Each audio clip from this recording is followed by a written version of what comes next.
हाय, कैसे हैं? आज फिर एक नए वीडियो में आपका स्वागत है। और टॉपिक तो आप समझ ही गए हैं कि आज मैं किस बारे में बात करने वाला हूँ आपसे। ये टॉपिक थोड़ा सा इम्पॉर्टेंट मुझे लगा, क्योंकि क्या है कि क्या हो अगर फिस्चुला में से ग्रीन कलर का पस आने लगे, है ना? क्योंकि पस आमतौर पे आप लोगों ने देखा है कि पस जो है हमेशा येलोइश कलर में होता है ना? और अगर उसमें थोड़ा सा खून मिल जाए तो येलोइश रेडिश ऐसे मिल के हो जाता है, ठीक है? अब क्या हो कि इसका कलर बदल जाए, है ना? बदल क्या जाए, डिफरेंट कलर से ही आपको पस आता हो, है ना? ग्रीन कलर का पस आता हो, कई कलर के पस हो सकते हैं। इन्फेक्शन के हिसाब से उनके कलर बदल सकते हैं, इसलिए ये वीडियो मैं बना रहा हूँ और आपको ये मैं बताने का कोशिश कर रहा हूँ कि कलर बदलने से क्या होता है। अब जैसे आपका फिस्चुला है, अब फिस्चुला में डिफरेंट कलर का पस आ रहा है। इस वीडियो में हम ग्रीन कलर के पस की बात करेंगे कि अगर मान लो ग्रीनिश है, ग्रीन का मतलब एकदम ग्रीन नहीं होता है कि बिल्कुल स्केच पेन वाला कलर वाला ग्रीन नहीं होता है, लेकिन हाँ ग्रीनिश उसका अपीयरेंस होता है ना? येलोइश ग्रीनिश होता है वो, मतलब उसकी टोन ग्रीन की तरफ ज़्यादा होती है ना? तो ये तो खैर देखने से, अनुभव से आता है कि जब भी हम पेशेंट को देखते हैं तो उसमें से किस तरह का पस आ रहा है, ये हम उसमें से ऑब्जर्व करते हैं कि अच्छा पस किस कलर का है ना? तो most of the time yellow colour का ही होता है, येलोइश रेडिश इस टाइप का होता है, येलोइश पिंकिश टाइप का होता है, क्योंकि ब्लड मिल जाता है कभी कभी।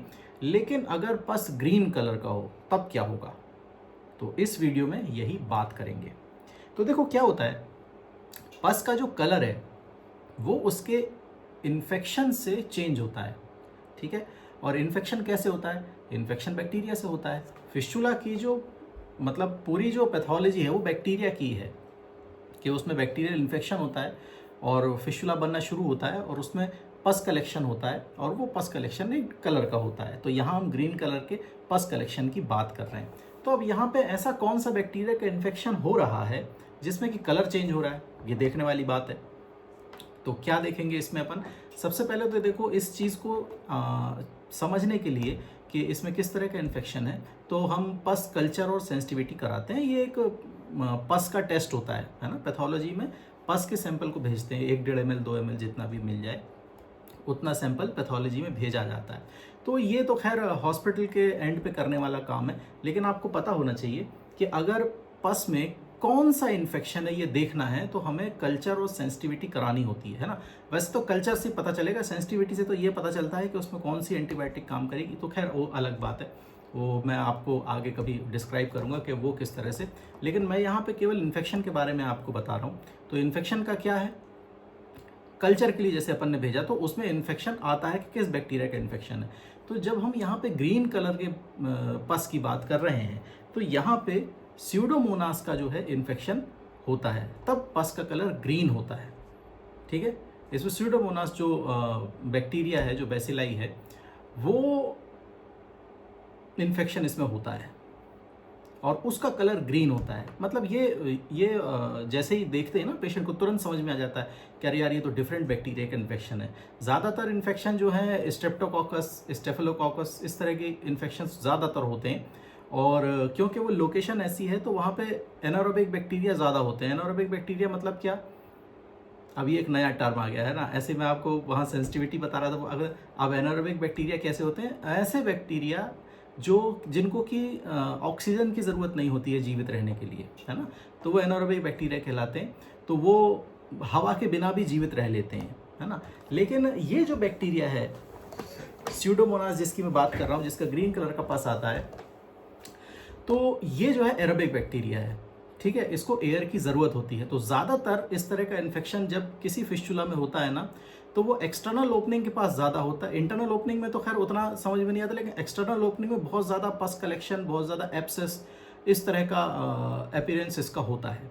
मतलब टिश्यू बहुत ज़्यादा डैमेज रहेगा, एकदम स्किन गल जाएगी और मतलब ऐसी हो जाएगी कि जैसे भी कोई छुए और वो स्किन फट जाएगी और छूने से तुरंत ही पस बाहर आ जाए, मतलब इतनी फ्रेजाइल हो जाती है। तो इस तरह का इन्फेक्शन का वुंड जो है वो डिफरेंट तरह का दिखता है, ये नॉर्मल फिस्चुला जैसा नहीं दिखता है ना?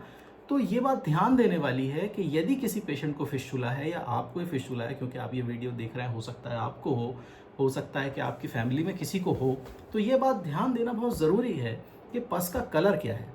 अब इसलिए मैं ऐसा क्यों कह रहा हूँ, बात ये है कि जो स्यूडोमोनास का जो इन्फेक्शन है ना, वो बहुत हार्ड टू ट्रीट है। मतलब उसको ठीक करना बहुत मुश्किल है। क्यों मुश्किल है? क्योंकि उसका रेजिस्टेंस बहुत ज़्यादा है। रेजिस्टेंस कैसे कहते हैं, इसमें 2-3 टर्म आ गए हैं ना।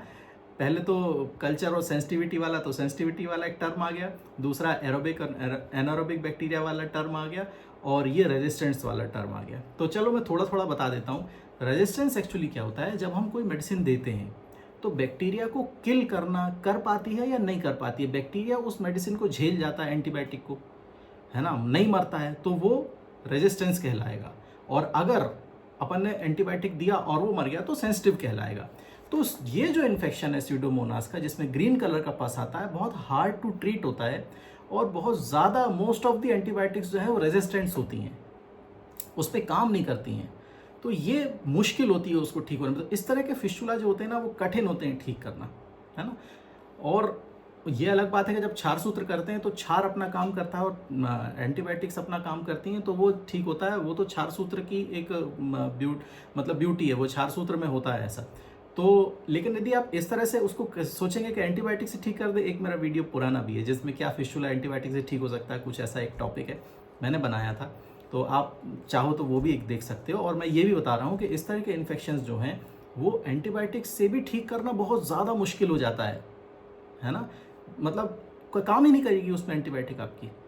तो ये प्रॉब्लम होती है जब इस तरह के इन्फेक्शन होते हैं। और इस इन्फेक्शन में सबसे ज़्यादा ख़राब बात जो मुझे लगती है पर्सनली, कि इस इन्फेक्शन में टिश्यू जो है ना वो डैमेज बहुत ज़्यादा होता है। मतलब ऐसा डैमेज कि दोबारा वहाँ गड्ढा ही हो जाएगा, इस टाइप का। कभी टिश्यू जो है रीग्रोथ भी करता है ना, कि ठीक है पस है तो अपन ने निकाल दिया, कैविटी जो है वो फिल हो जाती है ना। वुंड हील अप होता है, कैविटी फिल हो जाती है। जो अंदर का गड्ढा है जहाँ पस भरा हुआ था वो अपन ने ड्रेन कर दिया, तो वो पस का जो गड्ढा है वो वापस से फिल हो जाता है।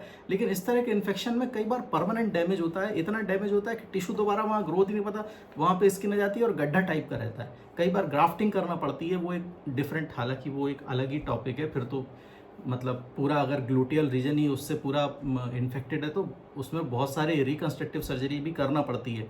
क्षार सूत्र तो एक तरफ हो गया कि हम फिस्टुला का ट्रीटमेंट कर रहे हैं तो क्षार सूत्र तो किया ही किया, उसके बाद उसको रिकंस्ट्रक्टिव सर्जरी की भी ज़रूरत पड़ती है इस तरह के इन्फेक्शंस में, सीवियर इन्फेक्शंस में, है ना।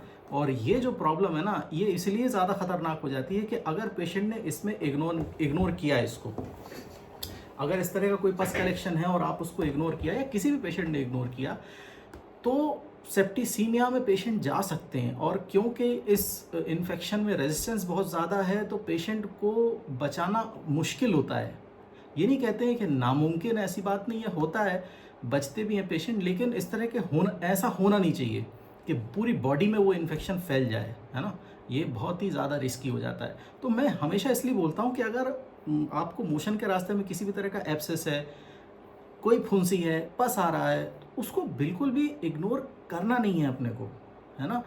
तुरंत के तुरंत उसको दिखाना है और प्रॉपरली उसको ट्रीट करना है। मैं हमेशा कहता हूँ कि भाई फिस्टुला को बहुत ज़्यादा दिन आप रखो मत। अगर डायग्नोस हो गया है, अगर उसमें क्षार सूत्र एडवाइस हो गया है, और आज की कंडीशन में अगर आपका फिस्टुला ग्रेड 1 का है, ग्रेड 2 का है या ग्रेड 3 का भी है ना, और आपको यदि ये लग रहा है कि अरे ये तो अभी ग्रेड 1 का ही है, 2 का ही है, मैं थोड़ा ये काम कर लूँ, वो काम कर लूँ, अंदर अगर किसी तरह का इन्फेक्शन उसमें पनप रहा होगा जो कि अपने को नहीं पता है, तो इस तरह की कॉम्प्लिकेशंस आ सकते हैं कि उसमें सेप्सिस हो सकता है बॉडी में, है ना।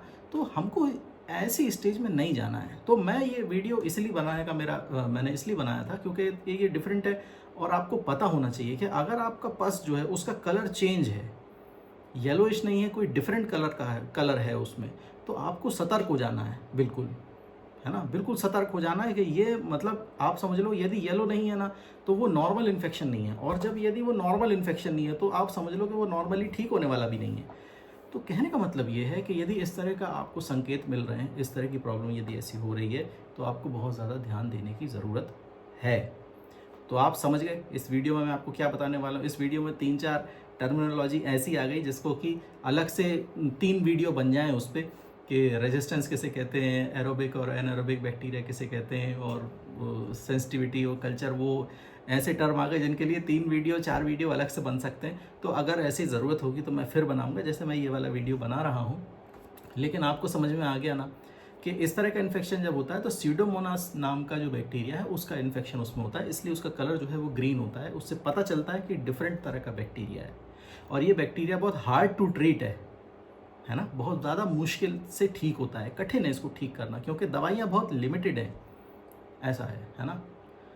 तो इस वीडियो में मुझे आपको यही बताना था, और ये इसी तरह आपको एजुकेट मैं करता रहूँगा कि फिस्टुला के बारे में आप ज़्यादा से ज़्यादा जानकारी आपके पास हो, है ना, और कुछ भी होने से पहले आपको पता चल जाए, आपको संकेत मिल जाए और आप उन संकेतों को पहचान सकें कि अब क्या हो रहा है ना।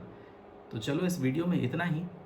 अगला कोई टॉपिक होगा तो मैं फिर से वीडियो लेके आऊँगा आपके पास, और आपको फिस्टुला के लिए एजुकेट करूँगा और आपको सतर्क भी करूँगा ताकि आप सुरक्षित रहें, और अगर आपको कोई प्रॉब्लम हो तो आप उसे जल्दी से जल्दी ठीक कराएं, है ना। तो चलो मिलते हैं अगले वीडियो में, तब तक के लिए टाटा।